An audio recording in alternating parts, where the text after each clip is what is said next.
નમસ્કાર દર્શક મિત્રો, નેક્સસ ન્યૂઝમાં આપનું સ્વાગત છે। આજ રોજ આમ આદમી પાર્ટીના વિસાવદરના ધારાસભ્ય ગોપાલ ઇટાલિયાએ સંકલન સમિતિની બેઠકમાં હાજરી આપી હતી અને એમને થોડા દિવસ પૂર્વે ગિરનાર પર્વત પર જે સિંહ દ્વારા બાળકનું મારણ કરવામાં આવ્યું હતું તેની ઉપર તેમણે પોતાનો મત રજૂ કર્યો હતો। આમ તો ગોપાલ ઇટાલિયાની વાતો તર્કબદ્ધ હોય છે। તેમણે જણાવ્યું હતું કે જૂનાગઢના જંગલોમાં સિંહો માણસ પર હુમલો કરે એ ફક્ત ગિરનારના પગથિયા સુધીનો પ્રશ્ન નથી, પરંતુ રાજુલા, ભાવનગર, જૂનાગઢના અનેક વિસ્તારોનો પ્રશ્ન છે। ગિરનારના પગથિયા જે લોકો ચડશે એ લોકો માટેનું રજિસ્ટ્રેશન કરવામાં આવશે, તો હવે શું એ લોકો પર સિંહ હુમલો નહીં કરે? તેવો તેમણે વિધેયક સવાલ સરકાર પર કર્યો હતો। જણાવ્યું હતું કે સિંહ માણસ પર હુમલો કરે એનું લાંબા ગાળે કોઈ સોલ્યુશન લાવવાના બદલે આ લોકો યાત્રાળુઓને હેરાન કરવાનો રસ્તો શોધી રહ્યા છે। જો કોઈ વ્યક્તિ રજિસ્ટ્રેશન કરાવે અને સિંહ એને ખાઈ જાય તો એની જવાબદારી કોણ લેશે?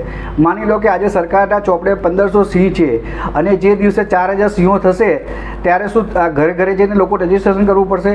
સિંહ છોકરાઓને ખેંચી જાય અને મારણ કરે એ વાત હવે વ્યાજબી નથી। તો આવા દર્શક મિત્રો, આપણે સાંભળીએ ગોપાલ ઇટાલિયાને કે તેમણે વધુમાં આ બાબતે લઈને શું કીધું। અમે જ્યારે પ્રાથમિક શાળામાં ભણતા તો ગંડુ રાજાનો પાઠ ભણવામાં આવતો। અંધેરી નગરી ને ગંડુ રાજા। એ ગંડુ રાજા એટલા માટે હતા કે એક કડિયાની ભૂલથી દિવાલ પડી ગઈ, એક છોકરો દબાઈને મરી ગયો, એટલે ગંડુ રાજાએ નક્કી એવું કર્યું કે કોકને તો શૂળીએ ચડાવવો પડશે। તો શૂળીએ ચડાવવા માટે જાડા માણસની જરૂર પડી। હવે ઓલો કડિયો બચારો મજૂર માણસ પાતળો હતો, એટલે ગંડુ રાજાએ કીધું જે હોય જાડો લાઈન શૂળીએ ચડાવી દો એટલે ન્યાય થઈ ગયો ગણાય। હવે જૂનાગઢના જંગલમાં સિંહો વારે ઘડીએ માનવ ઉપર અત્યારે એટેક કરે છે। આ પ્રશ્ન કઈ ગિરનારના પગથિયા પૂરતો નથી, રાજુલામાં આ પ્રશ્ન છે, ભાવનગરમાં એ પ્રશ્ન છે, જુનાગઢ જિલ્લામાં, ગીર સોમનાથ બધે પ્રશ્ન છે।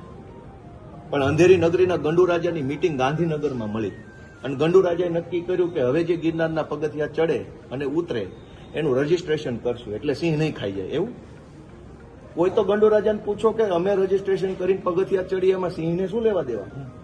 સિંહ તો જેને ખાવાનું છે ખાઈ જશે। તો સિંહ માનવ ઉપર એટેક કરે છે, એનું લાંબા ગાળાનું કોઈ સોલ્યુશન લાવવાના બદલે હવે યાત્રાળુઓને હેરાન કરવાનો રસ્તો ખોલ્યો કે જે ગિરનારના દાતારના પગથિયા ચડશે અને સહી ને નામ ને બાપાનું નામ, ક્યાં જન્મો ને ક્યાં લગ્ન કર્યા બધી ડિટેલ લેશે। હવે ચડી જા, હું ડિટેલ લખાઈને પગથિયા ચડીશ તો સિંહ નહીં ખાય। ડિટેલ લખાયા વગર જો હું ગિરનાર ઉપર ચડ્યો તો સિંહ મને ખાઈ જશે। કોઈ તો સમજાવવાના કે કઈ દુનિયામાં જીવો છો? આજે સિંહની વસ્તી વધી, આજે માનો કે સરકારના ચોપડે 1500 સિંહ છે, જે દિવસે 4000 થઈ જશે ત્યારે શું આપણે ઘરે જવાનું રજીસ્ટ્રેશન કરાવવાનું? આ વન વિસ્તારના જે ગામો છે, સાસણ ગીરની આસપાસના ગામો, એટલે ઘરેથી બહાર નીકળો તો ડેલે રજીસ્ટ્રેશન કરાવવાનું, ઘરની બહાર જાઉં છું, અંદર આવો તો આવું હોય?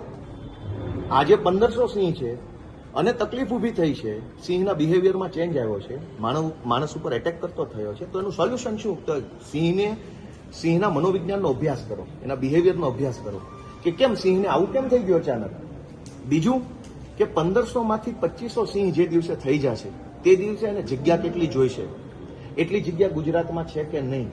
નહીં હોય તો રસ્તો શું? સિંહનું હવે જે જન્મદર ઘટાડી દેવો કે જન્મદર કુદરતી રીતે હાલવા દેવો, એની ઉપર કોઈ ચર્ચા કરવાના બદલે દુર્ભાગ્યપૂર્ણ ઘટના બની પગથિયા ઉપર કે એક સિંહ એક બાળકને ખેંચી ગયો।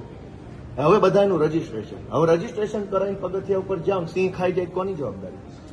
રજીસ્ટ્રેશન કરનાર ક્લાર્કની, કોન્ટ્રાક્ટરની, વન વિભાગના સાહેબોની, કોની? એટલે આ અંધેરી નગરી ગંડુ રાજા છે, કંઈ પણ ઘટના બને એટલે ગંડુ રાજાની કમિટી મળે અને જાડો માણસ ગોતીને ફાંસીએ ચડાવી દો, ન્યાય થઈ ગયો। આ જ હાલે છે મંડળીમાં આ જ ન્યાય, વનમાં આ જ ન્યાય, જમીનમાં આ જ ન્યાય, રોડ ખાતામાં ગંડુરા, બધે આ જ હાલે। અમારે તો બોલવું શું? અમને તો દુઃખ થાય છે કે અમને પૂછો, અમે ધારાસભ્ય જનતાએ બનાવ્યા છે, ગીર વિસ્તારનો છું, અમને પૂછો કે ભાઈ આ સિંહ માણસ ઉપર એટેક કરે છે તો આનો રસ્તો શું? તો અમે અમારા ખેડૂતો પાસેથી સૂચન લઈને તમને કહેતા કે સિંહનું માઇગ્રેશન ઉપર વિચાર કરો, જંગલની જમીન વધારવા ઉપર વિસ્તાર કરો। ગીરની અંદર માલધારીઓ જે રહેતા હતા એના કારણે સિંહને ખોરાક અંદરને અંદર મળી રહેતો હતો, હવે ખોરાક નથી મળતો એટલે એ ગામમાં આવે છે। શરૂઆતમાં જ્યારે સિંહ જંગલમાંથી રેવન્યુમાં આવ્યા તો માત્ર ઢોરનું મારણ કરતા, હવે માણસનું મારણ ચાલુ કર્યું, તો સિંહને ગીર છોડવાની ફરજ પડી છે, સિંહને જગ્યા ટૂંકી પડે છે। આજે 1500 સિંહ છે, કાલે 2500 સિંહ ખાયા। તો હું સરકારને એક જ વિનંતી ખેડૂતો વતી કરું છું કે જેટલા સિંહ છે જેના માટે જગ્યા નથી એ બધા માટે એક આલિશાન સિંહ કમલમ બનાવવામાં આવે ને એ કમલમમાં બધા સિંહને મૂકી દે અને દરેક સિંહોને પેજ પ્રમુખ તરીકેનો હોદ્દો આપી દો એટલે અમારા ખેડૂતો શાંતિથી રહી શકે. આ શું રોજ ઉઠીને છોકરા ખેંચી જાય, રોજ ઉઠીને ખેતરોમાં મારણ થઈ જાય, જંગલ કાતો આવીને અમને દબાઈ જાય, આ વાત વ્યાજબી નથી.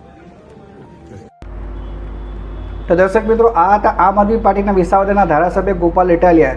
તેમણે જે થોડા દિવસ પૂર્વે ગિરનાર પર્વત પર જે સિંહ દ્વારા બાળકનું મારણ કરવામાં આવ્યું હતું તેને લઈને તેમણે પોતાનો મત રજૂઆત કર્યો હતો. દર્શક મિત્રો, આ અંગે આપનું શું માનવું છે તેમને કોમેન્ટ બોક્સમાં જરૂરથી લખીને જણાવશો. દર્શક મિત્રો, આવા સમાચાર જોવા માટે આપ અમારી ચેનલ લાઈક કરો, શેર કરો, સબસ્ક્રાઈબ કરો.